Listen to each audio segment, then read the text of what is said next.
حضور علیہ الصلوۃ والسلام سیدہ فاطمہ الزہرا کو جب دیکھتے کہ وہ تشریف لا رہی ہیں تو اللہ کے محبوب حضرت محمد الرسول اللہ صلی اللہ علیہ وسلم اپنی جگہ پہ کھڑے ہو جایا کرتے تھے اور اپنی رحمت والی چادر، اپنی عزت اور احترام والی چادر وہ حضرت سیدہ فاطمہ الزہرا رضی اللہ تعالیٰ عنہ کے لیے بچھا دیا کرتے تھے۔ اور حضرت سیدہ فاطمہ الزہرا رضی اللہ تعالیٰ عنہ کو کائنات میں اللہ نے جو فضیلت عطا فرمائی تھی، جو عزت اور مرتبہ عطا فرمایا تھا، وہ دنیا میں کسی اور کا نہیں ہے۔ امام الانبیاء، سرور کونین، ساقی کوثر، محبوب عالم سیدنا محمد الرسول اللہ صلی اللہ علیہ وسلم کی بیٹی ہونا یہ بہت بڑا اعزاز ہے کہ جو کائنات کے سردار کی بیٹی ہے۔ اور یہ ایک اعزاز نہیں ہے، اس کے ساتھ ساتھ اگلا جو اعزاز ملا، شیر خدا، اسد اللہ، اللہ کا شیر جس کو قرار دیا گیا، اور علی المرتضی حیدر کرار رضی اللہ تعالی عنہ کی زوجہ محترمہ ہے۔ اس سے اگلا اعزاز یہ تھا، کربلا کے شہداء اور ان شہداء کے سردار اور جنت میں نوجوانوں کے سردار سیدنا حسن اور سیدنا حسین رضی اللہ تعالی عنہ کی والدہ ہے۔ اللہ نے دنیا میں بھی ایک مقام اور ایک عزت عطا فرمائی تھی، اور جنت میں جانے کے بعد جو عزت اور مقام اللہ نے ان کو عطا فرمایا ہے، وہ اللہ کے محبوب علیہ السلام نے یوں بیان فرمایا ہے کہ فاطمہ جنت میں جنتی عورتوں کی سردار ہوں گی، لیکن دنیا میں اپنے رب کو راضی کرنے کے لیے، اپنے رب کو منانے کے لیے، اپنے رب کو خوش کرنے کے لیے سیدہ فاطمہ الزہرا رضی اللہ تعالی عنہا نے کیا کچھ نہیں کیا۔ جو قربانیاں ان کی ہیں، اگر ان کو دیکھا، سنا اور پڑھا جائے تو انسان کے رونگٹے کھڑے ہو جاتے ہیں کہ اسلام میں، تاریخ اسلام میں ایسی خواتین بھی گزری ہیں کہ جنہوں نے اسلام کے لیے اور کلمہ طیبہ کی خاطر اتنی بڑی قربانیاں دی ہیں کہ جو آج کے دور کا کوئی مرد بھی نہیں دے سکتا۔ اور ہماری خواتین کے لیے وہ باعزت، باعظمت، باحیا، باوفا عورت سیدہ فاطمہ الزہرا رضی اللہ تعالیٰ عنہ کی زندگی نمونہ اور آئیڈیل اور مثالی زندگی ہے۔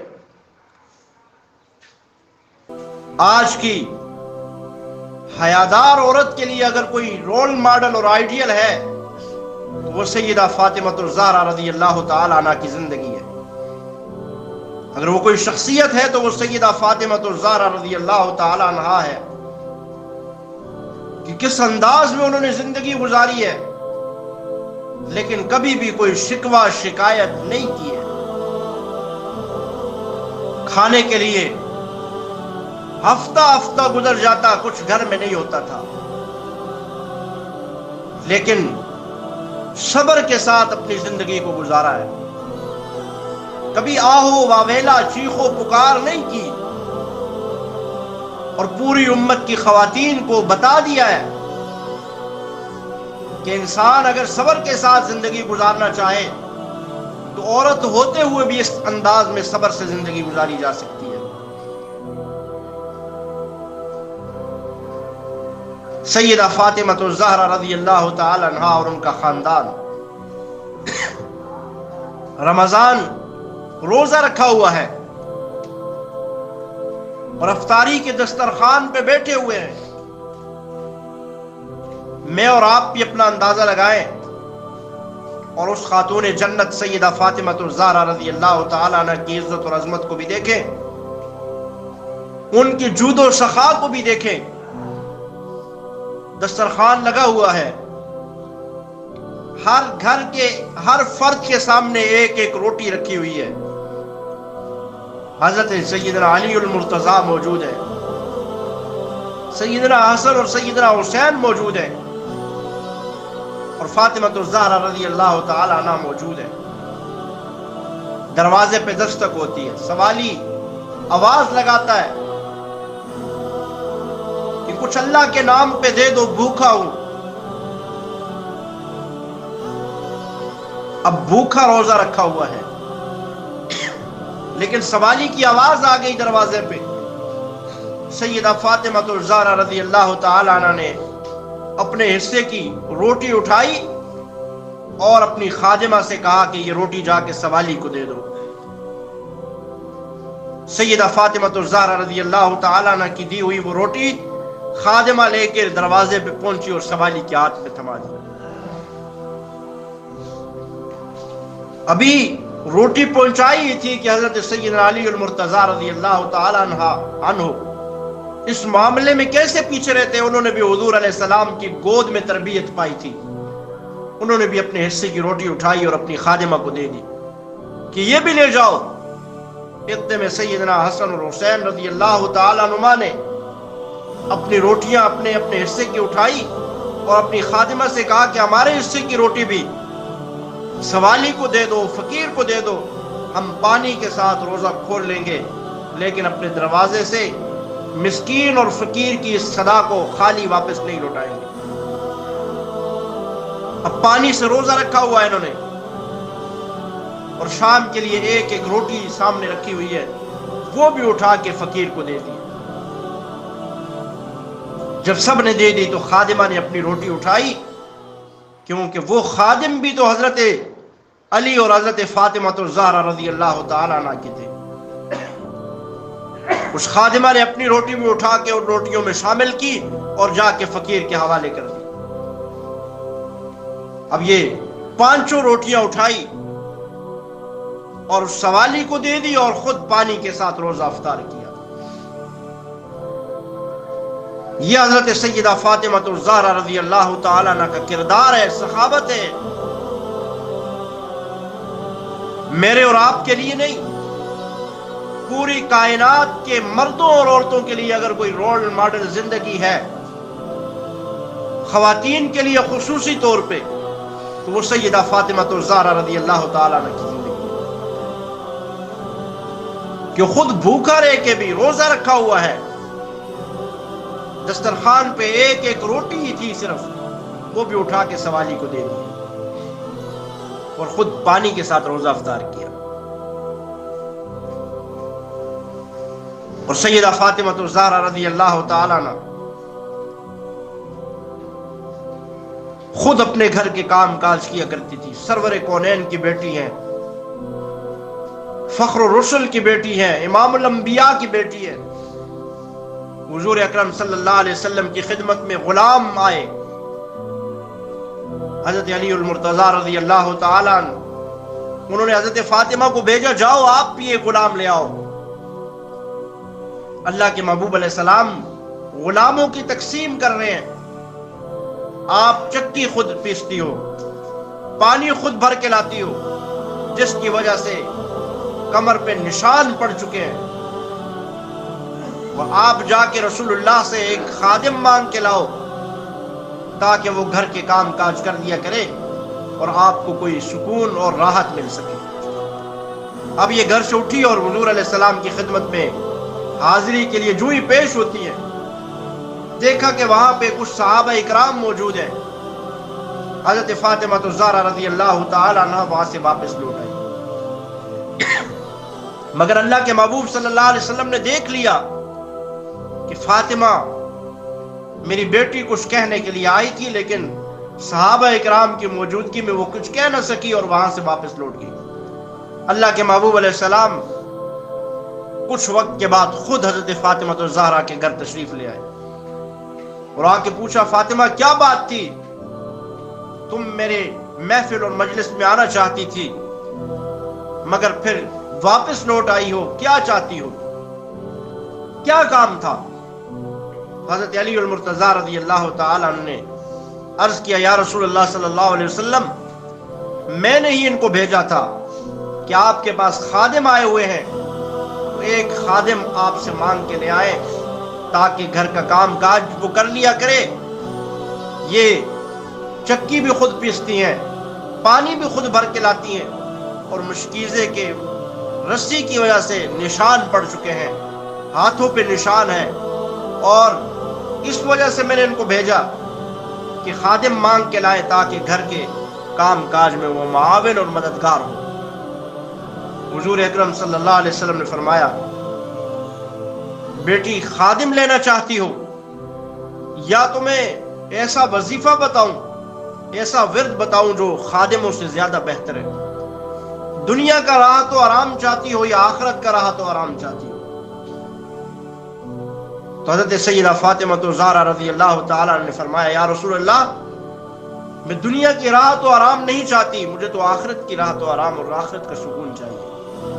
آپ علیہ الصلوۃ والسلام نے فرمایا کہ ہر نماز کے بعد 33 دفعہ سبحان اللہ، 33 دفعہ الحمدللہ اور 34 دفعہ اللہ اکبر پڑھ لیا کرو. یہ کئی خادموں سے زیادہ بہتر ہے. حضرت سیدہ فاطمہ الزہرا رضی اللہ تعالی عنہ نے اپنے اوپر تکلیف اور مشقت کو برداشت کیا دنیاوی کو، مگر آخرت کی راحت و آرام کو اپنے لیے پسند کیا. آج دنیا میں اس دور کا کوئی بندہ اور کوئی مرد اور کوئی عورت ہوتی تو وہ دنیا کا فائدہ سوچتے، لیکن صحابہ اکرام رضوان اللہ علیہ مجمعین، اہل بیت اطہار، وہ دنیا کا فائدہ نہیں دیکھتے تھے، ان کو آخرت کا فائدہ نظر آتا تھا. دنیا کا فائدہ ان کے لیے کوئی چیز نہیں تھی. حضرت سیدہ فاطمہ الزہرا رضی اللہ تعالی عنہ، ان کے اسلام کے لیے، اسلام میں وہ تاریخ ساز کارنامے ہیں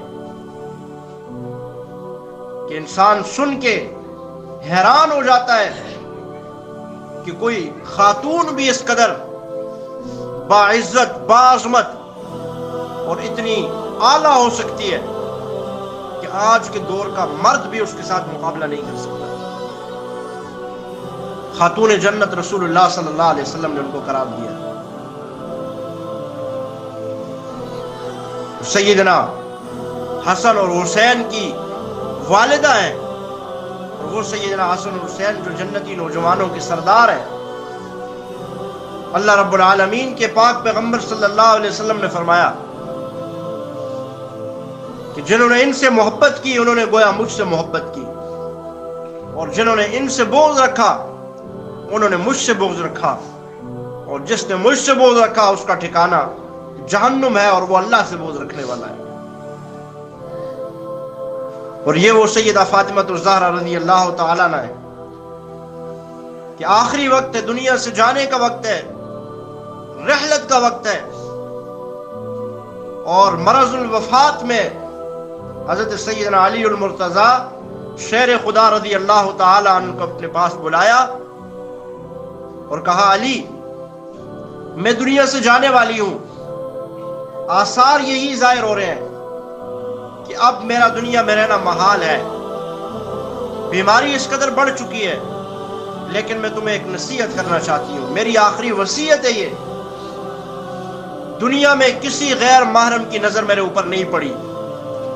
اللہ کے نبی صلی اللہ علیہ وسلم جو میرے والد ہیں، اور حسن اور حسین جو میرے بیٹے ہیں، اور علی آپ میرے شوہر ہو، آپ چند افراد کے علاوہ جو میرے محرم ہیں، کسی مرد نے آج تک مجھے نہیں دیکھا اور کسی کی نظر میرے اوپر نہیں پڑی. میں یہ چاہتی ہوں کہ مرنے کے بعد میرے اوپر کسی کی نظر نہ پڑے، اور میرا جنازہ رات کے اندھیرے میں اٹھانا.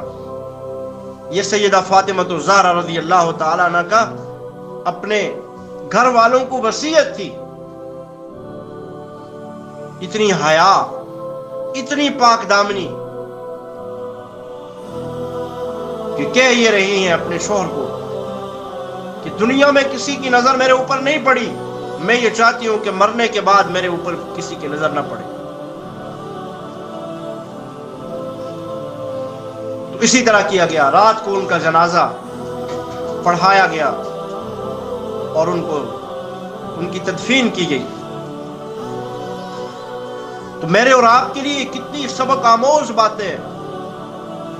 ہم نام تو لیتے ہیں صحابہ اکرام اور اہل بیت کا، لیکن کبھی ان کے کردار کے مطابق اپنا کردار بنانے کی کوشش کی ہے یا نہیں کی؟ یہ میرا اور آپ کا اپنے آپ سے یہ سوال ہونا چاہیے۔ کسی کی مثال دینا یا کسی کا کوئی واقعہ بیان کرنا تو آسان ہے، لیکن اس میں میرے اور آپ کے لیے سبق یہ ہوتا ہے کہ ہم نے بھی اسی طرح کرنا ہے جس طرح انہوں نے کیا ہے۔ جس انداز میں انہوں نے زندگی گزاری ہے وہی میرے اور آپ کے لیے بھی وہی طریقہ ہے۔ اللہ نے دنیا میں ان کو جنتی ہونے کا ان کے لیے اعلان فرمایا تو ویسے نہیں فرمایا، ان کے کردار اور اعمال کی بنیاد پہ اللہ نے فرمایا۔ جب اس قدر بہترین کردار ہو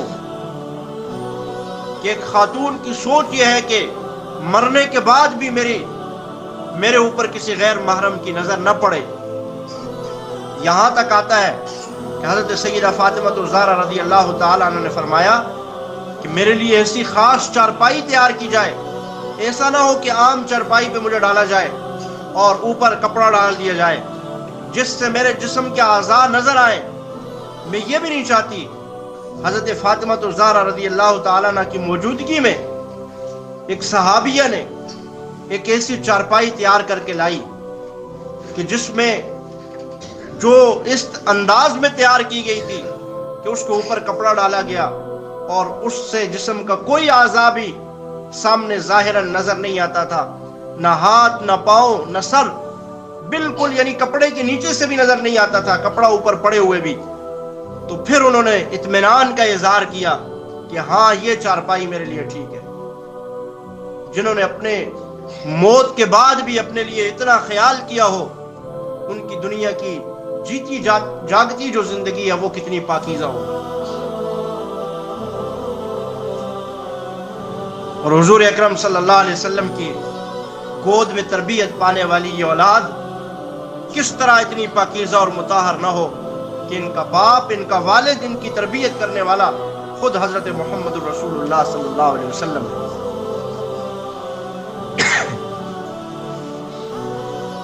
حضور اکرم صلی اللہ علیہ وسلم نے ان کی تربیت کی، ان کو بتایا، ان کو سمجھایا اور پھر یہاں تک پہنچایا کہ جب وہ بڑی ہو گئی تو جس گھر میں آگے رخصت کیا وہ بھی شیر خدا سیدنا علی المرتضی رضی اللہ تعالی عنہ ان کا گھر تھا۔ اور حضور اکرم صلی اللہ علیہ وسلم نے فرمایا، فاطمہ میں نے کائنات میں جس کو تیرے لیے زیادہ بہتر سمجھا ہے تیرا ہاتھ اس کے ہاتھ میں دے دیا ہے۔ اور مجھے اللہ کا بھی یہی حکم تھا جب یہ حضرت علی المرتضی رضی اللہ تعالی عنہ حضرت فاطمہ الزہرا رضی اللہ تعالی عنہ کے لیے نکاح کا پیغام لے کر گئے تو حضور اکرم صلی اللہ علیہ وسلم نے سنا، اور کیونکہ اللہ رب العالمین کا بھی یہی حکم تھا حضور علیہ الصلوۃ والسلام نے اس کو قبول کیا، لیکن ساتھ ساتھ ایک جملہ یہ کہا کہ علی مجھے یہ قبول ہے مگر میں گھر میں جا کے اپنی بیٹی سے پوچھوں گا۔ میرے اور آپ کے لیے یہ پیغام کہ آج جہاں اور بہت ساری معاشرتی برائیوں کے اندر ہم مبتلا ہیں، وہاں پہ ایک چیز یہ بھی ہوتی ہے، اسلام، شریعت، ہمارا مذہب ہر چیز ہمارے لیے واضح بیان کرتا ہے۔ اور اللہ کے محبوب علیہ السلام نے جو کام کیا ہے وہ تو کھلم کھلا ہمارے لیے مثال ہے۔ باوجود اس کے کہ آپ علیہ الصلوۃ والسلام کو 100% یقین تھا، یہ ہو کیسے سکتا ہے کہ اللہ کے محبوب علیہ الصلوۃ والسلام اپنی بیٹی کے لیے ایک رشتہ قبول کریں اور پسند کرے، اس کے بعد ان کی بیٹی انکار کرے، یہ تو ہو نہیں سکتا تھا۔ کوئی عام بیٹی تو نہیں تھی، خاتون جنت بیٹی تھی، لیکن اس کے باوجود بھی اللہ کے نبی علیہ الصلوۃ والسلام نے امت کو یہ بتایا ہے جب ایسا معاملہ ہو تو جہاں پہ اپنے بیٹوں سے پوچھا جاتا ہے وہاں پہ بیٹیوں سے پوچھنا یہ بھی ایک مومن مسلمان کی شان ہے۔ اللہ کے محبوب علیہ السلام نے خود پوچھا ہے کہ بیٹی یوں تیرے لیے سیدنا علی المرتضیٰ رضی اللہ تعالیٰ عنہ کا رشتہ آیا ہے، تجھے اس میں قبول ہے یا نہیں؟ پہلے پوچھا تیری رضامندی ہے یا نہیں؟ تو حضرت سیدہ فاطمہ الزہرا رضی اللہ عنہ نے کہا یا رسول اللہ صلی اللہ علیہ وسلم، آپ نے جو چیز، جو شخصیت، جو بھی معاملہ میرے لیے پسند کیا ہے، کیسے ہو سکتا ہے کہ فاطمہ اس سے انکار کر دے؟ میں آپ کی رضا میں راضی ہوں۔ آپ علیہ الصلوۃ والسلام نے اس کے بعد جا کے سیدنا علی المرتضیٰ سے کہا کہ ہاں ٹھیک ہے، اب مجھے منظور ہے، کیونکہ میں نے گھر میں جا کے اپنی بیٹی سے پوچھ لیا ہے۔ تو صحابہ اکرام اور اہل بیت کی زندگیاں ہمارے لیے بہترین نمونہ ہے۔ اگر آج ہم صحابہ اکرام اور اہل بیت اطہار کی زندگیوں پر چلنا شروع کر دیں تو آپ یقین جانیں میری اور آپ کی زندگی اتنی آسان ہو جائیں گی، اتنی پرسکون ہو جائیں گی کہ یہ جو پریشانیاں اور مصیبتیں اور تکلیفیں ہم بعد میں دیکھتے ہیں اپنی زندگیوں میں، یہ ہمیں کہیں بھی نہیں نظر آئیں گی۔ یہ تب ہوگا کہ جب ہماری زندگیاں حضور علیہ السلام کے بتائے ہوئے طریقے اور اصحاب رسول اور اہل بیت اطہار کے سنت اور ان کے طریقوں کے مطابق ہوں گی۔ کتنی آسان ہوتی تھی ان کی زندگیاں اور کتنی خوبصورت تھی ان کی زندگیاں۔ اللہ تعالیٰ نے یہ نعمتیں جو آج ہمارے پاس میسر ہیں، شاید یہ اس وقت ان کا نام و نشان بھی نہیں تھا، سادہ زندگیاں تھی، لیکن اس کے باوجود وہ اپنے سادگی کے اندر اتنے خوش تھے کہ اللہ نے ان کو اس کے اندر راحت و آرام عطا فرمایا ہوا تھا۔ یہ تب ہوتا ہے کہ جب انسان اپنے دین کے ساتھ، اپنے اسلام کے ساتھ مخلص ہوتا ہے اور دین اسلام کے ساتھ مضبوطی کے ساتھ جڑا ہوا ہوتا ہے۔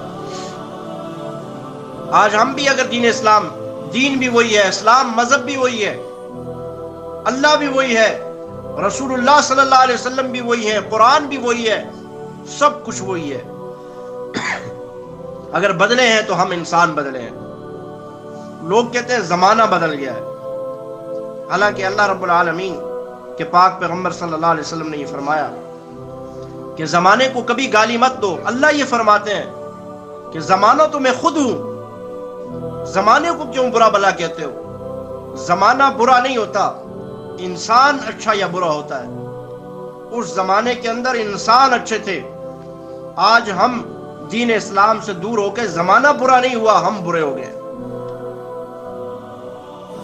زمانہ تو وہی ہے، رب بھی وہی ہے جو سنتا تھا، لوگ یوں ہاتھ اٹھاتے تھے اور جو مانگتے تھے اللہ رب العالمین پورا کر دیتے تھے۔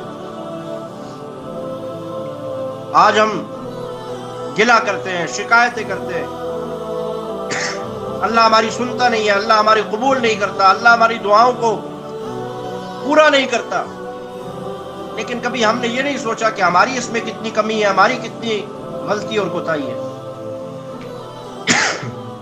کئی دفعہ یہ واقعہ بیان فرمایا کہ صحابی رسول ہیں، گھر میں کھانے کے لیے کچھ بھی نہیں ہے،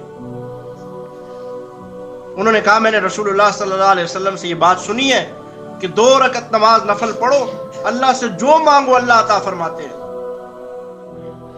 انہوں نے اپنی بیوی سے کہا کہ آپ بھی وضو کرو اور گھر میں 2 رکعت نماز نفل پڑھو، اور میں جا کے مسجد میں نماز پڑھ کے آتا ہوں۔ گھر واپس آئے تو کچھ بھی نہیں ہے۔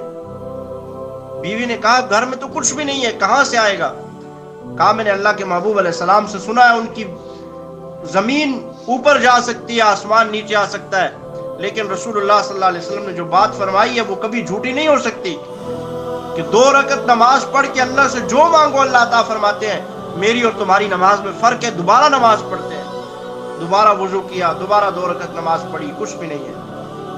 انہوں نے کہا نبی علیہ السلام کی بات تو نعوذ باللہ کبھی جھوٹی نہیں ہو سکتی. دوبارہ پڑھو، نمازوں میں فرق ہے. فرمایا کہ دوبارہ انہوں نے وضو کیا، صحابی مسجد میں گئے اور ان کی بیوی نے گھر میں نماز پڑھی. جب واپس آئے تو گھر میں ہر طرف برتن میں آٹا ہی آٹا ہے. ہر طرف محلے والے، پڑوس والے، وہ بھی سارے آ کے لے کے جا رہے ہیں، لیکن چکی چل رہی ہے اور آٹا، اس خشک چکی سے آٹا نکل رہا ہے. کونے میں جو کئی سالوں سے خراب چکی پڑی ہوئی تھی وہ یوں گھوم رہی ہے اور آٹا نکل رہا ہے. اب صحابی رسول نے جب وہ سارے برتن بھر لیے، آٹا سب نے لے لیا، پڑوس والوں نے بھی آ کے اپنے برتنوں کو بھرا، انہوں نے دیکھا کہ یہ چکی کیسے چل رہی ہے، ذرا اس کو اوپر کا حصہ اٹھا کے تو دیکھو. اب کہتے ہیں کہ جب وہ اٹھایا تو اس کے نیچے ایک دانہ تھا جو اس کے گرد یوں گھوم رہا تھا اور اس سے آٹا نکل رہا تھا.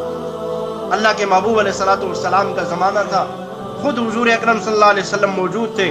صحابی رسول دوڑتے بھاگتے ہوئے کہ یا رسول اللہ صلی اللہ علیہ وسلم، میرے ساتھ تو یہ ماجرا پیش آ گیا. تو اللہ کے محبوب علیہ السلام نے فرمایا کہ تو نے کیا عمل کیا ہے؟ تو اپنا سارا عمل بتایا کہ میں نے ایک دفعہ نفل پڑھے، دوسری دفعہ پڑھے، تیسری دفعہ پڑھے، لیکن اللہ کے محبوب مجھے آپ کی بات پہ 100% یقین تھا کہ میری نماز خراب ہو سکتی ہے، لیکن اللہ کے محبوب علیہ السلام کا ارشاد غلط نہیں ہو سکتا. تو میں نے اس یقین کے ساتھ 3-4 دفعہ بار بار اپنی نماز کو دہرایا، اللہ تعالیٰ نے میرے ساتھ یہ معاجرہ کر دیا. تو فرمایا کہ حضور علیہ الصلوۃ والسلام نے اگلا یہ ارشاد فرمایا، اگر تم اس چکی کے اوپر کے حصے کو نہ اٹھاتے، وہ ایک راز تھا جو اللہ رب العالمین نے ایک راز رکھا ہوا تھا، اگر تم اس حصے کو نہ اٹھاتے تو وہ آٹا کبھی بھی ختم ہی نہ ہوتا. کہ ایک دانے سے اللہ رب العالمین نے اتنا آٹا اور اتنا ان کے کھانے کے لیے نکال دیا. نماز میں اور اللہ سے مانگنے میں کتنی طاقت ہے اگر اخلاص کے ساتھ ہو. صحابہ اکرام رضوان اللہ علیہ مجمعین کے دور کا یہ واقعہ ہے. ایک عورت، حضور علیہ الصلوۃ والسلام کا زمانہ تھا، ایک عورت نئی مسلمان ہوئی، یہودی عورت تھی، اسلام میں داخل ہوئی صبح اور شام کو اس کا بچہ فوت ہو گیا. حضور علیہ الصلوۃ والسلام کے بعد دوڑتی بھاگتی ہوئی آئی، یا رسول اللہ صلی اللہ علیہ وسلم یہ کیا ہو گیا؟ میں فلاں قبیلے سے اتنے دور سے آئی ہوں اور آ کے میں نے صبح اسلام قبول کیا ہے، رات کو میرا بچہ فوت ہو گیا ہے، اب میں اپنے قبیلے خاندان میں واپس جاؤں گی. وہ لوگ پہلے ہی کہتے تھے نہ جاؤ، وہ لوگ تو پہلے ہی مجھے تانے دیتے تھے کہ تم اپنے آباء و اجداد کا دین چھوڑ کر کس طرف جا رہی ہو. وہ لوگ تو مجھے کہیں گے تم نے کیسا اسلام قبول کر دیا کہ جس اسلام نے تمہارا بچہ ہی تم سے لے لیا. یا رسول اللہ کچھ کیجئے. اللہ کے محبوب علیہ السلام نے کیا جواب دیا؟ میں کیا کر سکتا ہوں؟ تیرا بچہ فوت ہو گیا ہے تو میں تو اس کو زندہ نہیں کر سکتا. ہاں تجھے ایک راستہ ضرور بتاتا ہوں، ایک راستہ ہے میرے پاس کہ یہ مصلی اٹھا اور اپنے رب کے سامنے سر بسجود ہو جا، اپنے رب کے سامنے کھڑی ہو جا، رب ہر کچھ کرنے پہ قادر ہے. اب اس عورت نے کونے میں حضرت عائشہ صدیقہ رضی اللہ تعالیٰ عنہ سے مصلی لیا اور ایک کونے میں کھڑی ہوگی اور آہوزاری کر رہی ہے، پہلا دن اسلام لائی ہے. آج ہم پیدائشی مسلمان ہیں، کوئی 50 سال گزار گیا ہے، کوئی 70 سال گزار گیا ہے، کوئی 100 سال گزار جاتا ہے، اس کے اسلام میں وہ طاقت نہیں ہوتی جتنی اس پہلے دن اسلام قبول کرنے والے کی عورت کے اسلام میں طاقت تھی. کیوں؟ ایمان تھا، اس ایمان کی طاقت سب کچھ کرواتی تھی. اب اللہ کے محبوب علیہ الصلوۃ والسلام بھی دیکھ رہے ہیں کہ عورت آہوزاری کر رہی ہے، رو رہی ہے، لیکن اب وہ اپنے رب کے ساتھ ڈائریکٹ ہو چکی ہے اور اللہ رب العالمین کے سامنے گڑ گڑا رہی ہے، اللہ میں واپس جاؤں گی اس حالت میں تو میرے خاندان اور قبیلے والے تانے دیں گے مجھے. اس اسلام کی لاج رکھ لے، اس مذہب کی لاج رکھ لے اور میرے مسلمان ہونے کی لاج رکھ لے. فرمایا صحابہ رسول صلی اللہ علیہ وسلم، صحابہ اکرام فرماتے ہیں کہ وہ بچہ جس کے لیے ہم کفن دفن کی تیاری کر رہے تھے، ظاہر وہ فوت ہو چکا تھا، ہم اس کے لیے قبر ہم نے کھودی، کفن ہم نے تیار کیا، اس کو غسل دیا، سارا کچھ کر دیا. فرمایا جس بچے کے کفن دفن کی ہم تیاری کر رہے تھے اس نے شام کو ہمارے ساتھ بیٹھ کے کھانا کھایا. کتنی طاقت ہے مانگنے میں. کتنی طاقت ہے انسان جب اپنے رب کے سامنے ہاتھ اٹھاتا ہے اور اس انداز میں اٹھاتا ہے کہ اپنے رب کے ساتھ یقین کے ساتھ، تو اللہ تعالیٰ کبھی بھی اپنے بندے کا یقین توڑتے نہیں ہے، اس کا دل کبھی بھی نہیں توڑتے۔ لیکن اللہ پہ یقین ہو، اللہ پہ بھروسہ ہو۔ حدیث پاک ہے، حدیث قدسی، اللہ رب العالمین خود فرماتے ہیں بندہ جیسا میرے ساتھ گمان کرتا ہے میں ویسا ہی اس کے ساتھ معاملہ کرتا ہوں۔ اگر اس کا گمان میرے ساتھ اچھا ہے تو میں اس کے ساتھ معاملہ بھی اسی طرح کرتا ہوں، اگر وہ گمان میرے ساتھ برا رکھتا ہے تو اس کا گمان کے مطابق اس کے ساتھ معاملہ بھی وہی ہوتا ہے۔ اس لیے اپنے رب کے ساتھ اچھا گمان رکھنا، اپنے رب کے ساتھ اچھا معاملہ رکھنا، یہ ہمیں اگر کسی نے سکھایا ہے بے سر و سامانی کی حالت میں، ہاتھوں میں کچھ نہیں ہے، کھانے کے لیے کچھ نہیں ہے، اگر کسی نے سکھایا تو وہ صحابہ رسول، صحابہ اکرام رضوان اللہ علیہم اجمعین اور اہل بیت اطہار ہیں کہ کچھ نہیں تھا، انہوں نے ہمیں سکھایا کہ اپنے دسترخوان سے روٹیاں اٹھا کے سوالی اور فقیر کو دے دی، اور سیدہ فاطمہ الزہرا رضی اللہ تعالیٰ عنہ اور ان کے خاندان نے پانی کے ساتھ روزہ افطار کیا اور پانی کے ساتھ سحری کی ہے۔ یہ چیزیں ہم نے ان سے سیکھی، انہوں نے ہمیں بتائی ہے، لیکن ان کے مطابق ہمارا ایمان ہو جائے، ان کے مطابق ہمارے اعمال ہو جائیں، تو آج بھی وہی سارے کے سارے اعمال اللہ رب العالمین ہمارے ساتھ وہی معاملات کر سکتے ہیں، لیکن ہمارا ایمان اس طرح کا بن جائے۔ مردے زندہ ہو سکتے ہیں اور پرانی چکی چل سکتی ہے، تو اللہ رب العالمین آج ان حالات کو نہیں بدل سکتے ہیں، لیکن ہمارے مانگنے کا وہ انداز نہیں ہے۔ آخری ایک بات کر کے بات کو ختم کرتا ہوں کہ انسان جب دل سے مانگتا ہے تو اللہ اس کو قبول کرتے ہیں۔ حجاج بن یوسف، آپ نے نام سنا ہوگا، ایک ظالم بادشاہ تھا، بڑا ظلم کیا کرتا تھا، لیکن تھا مسلمان۔ وہ خانہ کعبہ کے گرد طواف کر رہا تھا، ایک چکر لگایا، دیکھا ایک بوڑھا دعائیں مانگ رہا ہے، اللہ مجھے آنکھیں دے دے، میں نابینا ہوں، اللہ مجھے آنکھیں دے دے، شور کر رہا ہے، اونچی اونچی آواز سے لگا ہوا ہے، اللہ میری آنکھیں نہیں ہیں، مجھے آنکھیں دے دے۔ اب دوسری دفعہ پھر واپس آئے، دیکھا وہ پھر اسی طرح آوازیں لگا رہا ہے، اللہ مجھے آنکھیں دے دے۔ تیسرے چکر پہ آیا تو پھر وہی معاملہ ہے۔ اب اس نے اس کو مخاطب کیا، اس بوڑھے نابینے کو کہا میں اگلے چکر پہ آؤں گا، اگر تو صحیح نہ ہوا، تیری آنکھیں نہ ہوئی تو میں تیرا سر قلم کر دوں گا۔ میں بار بار جب بھی آتا ہوں تو یہی دعائیں مانگ رہا ہے اور تیری دعا قبول نہیں ہو رہی، میں اگلی بار آؤں گا، اگر تیری آنکھیں درست نہ ہوئی تو تیری گردن اتار دوں گا۔ اب وہ یہ کہہ کہ چلا گیا۔ یہ تو کوئی اس کے لیے تو معمولی بات تھی، کیونکہ وہ تو جاتے جاتے جس کو دل کرتا وہ قتل کر دیتا تھا، اس کا ظلم تو بہت مشہور ہے۔ اس کو پتہ چل گیا کہ اب مجھے حجاج بن یوسف نے کہا ہے وہ مجھے مارے گا، تو یقیناً وہ مارے گا، وہ کبھی بھی مجھے نہیں چھوڑے گا۔ کہتے ہیں کہ اس نے آہوزاری کرنا شروع کی، رونا دھونا شروع کیا، کیونکہ چند منٹوں کا ٹائم ہے، اگلے چکر پہ آئے گا تو مار دے گا۔ کہتے ہیں کہ اگلے چکر پہ جب وہ اپنے دوستوں کے ساتھ، اپنے وزیروں مشیروں کے ساتھ اگلے چکر پہ وہاں اس بوڑھے کے پاس واپس آیا تو دیکھا وہ اپنی آنکھوں کے ساتھ دیکھ رہا تھا، وہ صحیح تندرست تھا۔ اب اس کے وزیر اور مشیروں نے پوچھا یہ کیا معاملہ ہے؟ اس نے کہا یہ پہلے مانگ رہا تھا، لیکن یہ اوپر سے مانگ رہا تھا، اللہ مجھے یہ بھی دے دے، اللہ یہ وبائیں دور کر دے، اللہ یہ مصیبتیں دور کر دے، یا اللہ یہ پریشانیاں دور کر لے۔ یہ منہ سے مانگ رہا تھا، اس کے دل میں نہیں تھا، یہ اپنے دل سے نہیں مانگ رہا تھا، اخلاص کے ساتھ نہیں مانگ رہا تھا، صرف ایک روٹین پوری کر رہا تھا۔ اللہ تکلیفیں دور کر، اللہ پریشانیاں دور کر، مردوں کو جنت الفردوس میں پہنچا، صرف زبان سے کہہ رہا تھا، دل سے نہیں کہہ رہا تھا، دل میں نہیں تھا۔ تو جب اس کو پتہ چل گیا کہ اگلے چکر پہ جب یہ آئے گا آنکھیں نہ ہوئی تو میرا سر قلم ہوگا، موت کے خوف سے اس نے دل سے مانگنا شروع کیا۔ اور جب بندہ دل سے مانگتا ہے تو اللہ رب العالمین اس کو فوراً قبول کر لیتے ہیں۔ فرمایا پتہ چل گیا تمہیں؟ اس ظالم بادشاہ نے مجھے اور آپ کو اور ہم سب کو یہ سمجھایا کہ بندہ جب دل سے مانگتا ہے تو اس کا رب ہر حال میں مظلوم، فرمایا اللہ رب العالمین خود فرماتے ہیں جب مظلوم میرے سامنے پریشان حال ہاتھ اٹھا کے دل سے دعا مانگتا ہے تو میں اس کی جھولی کو، مجھے حیا شرم آتی ہے کہ اس کے جھولی کو، اس کے دامن کو خالی ہاتھ واپس لوٹا دوں، میں ضرور اس کی دعاؤں کو سنتا ہوں۔ اللہ رب العالمین ہمیں بھی اس انداز میں مانگنے کی توفیق عطا فرمائے، اس طرح عبادت کرنے کی توفیق عطا فرمائے اور اپنے معاملات حضور علیہ السلام کی سنتوں کے مطابق اور صحابہ اکرام اور اہل بیت اطہار کے طریقوں کے مطابق کرنے کی توفیق عطا فرمائے۔ تو سیدہ فاطمہ الزہرا رضی اللہ تعالی عنہ کی وفات کا میرے اور آپ کے لیے یہی پیغام تھا، چونکہ 3 رمضان المبارک ہے اور حضرت سیدہ فاطمہ الزہرا رضی اللہ تعالی عنہ کا 3 رمضان کو انتقال ہوا، وہ اس دنیا سے رخصت ہوئی۔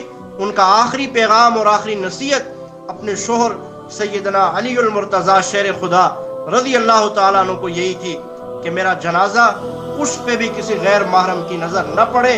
یہ میرے اور آپ کے لیے اور ہماری عورتوں کے لیے یہ پیغام ہے کہ ہمیں بھی حضرت فاطمہ الزہرا رضی اللہ تعالیٰ عنہ کے نقش قدم پہ چلنا پڑے گا۔